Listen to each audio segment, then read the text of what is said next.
L-Awtorità tal-Ippjanar se tagħmel sejħa internazzjonali għal kumpanija biex tagħmel analiżi tal-ewwel verżjoni tal-Master Plan ta' Paċeville, analiżi li se jagħti l-importanza xierqa lis sottomissjonijiet li ddaħlu fil-perjodu konsultattiv li issa se jkun ilu għaddej 11-il ġimgħa. Artiklu li der fil-Gazzetta Kulħadd jikkonferma li dan mhux se jkollu sem ta' rappreżentanti minn Mott MacDonald, il-kumpanija li fasslet il-Master Plan oriġinali. Il-kumpanija l-ġdida se tagħmel il-bidliet meħtieġa fil-Master Plan billi żżomm f'moħħha wkoll ix-xewqat tar-residenti.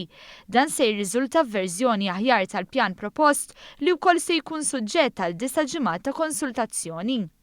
Il-Master Plan ta' Paċeville huwa l-ewwel wieħed tax-xorta tiegħu f'Malta li jaħseb għal Paċeville aktar aċċessibbli b'aktar kwalità u organizzat li joħloq bilanċ bejn investiment privat u l-ispazji pubbliċi biex ikun hemm taħlita ta' attività li tlaqqad diversi interessi.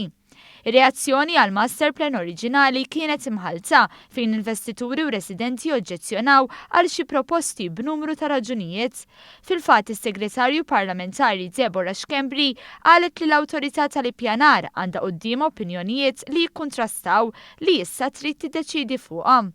Intant l-Oppożizzjoni opponiet il-Master Plan wara ġimgħat sikta, iżda meta mitluba jikkummentaw dwar proposti li kieku jresqu huma l-esponenti nazzjonalisti ma wiġbux.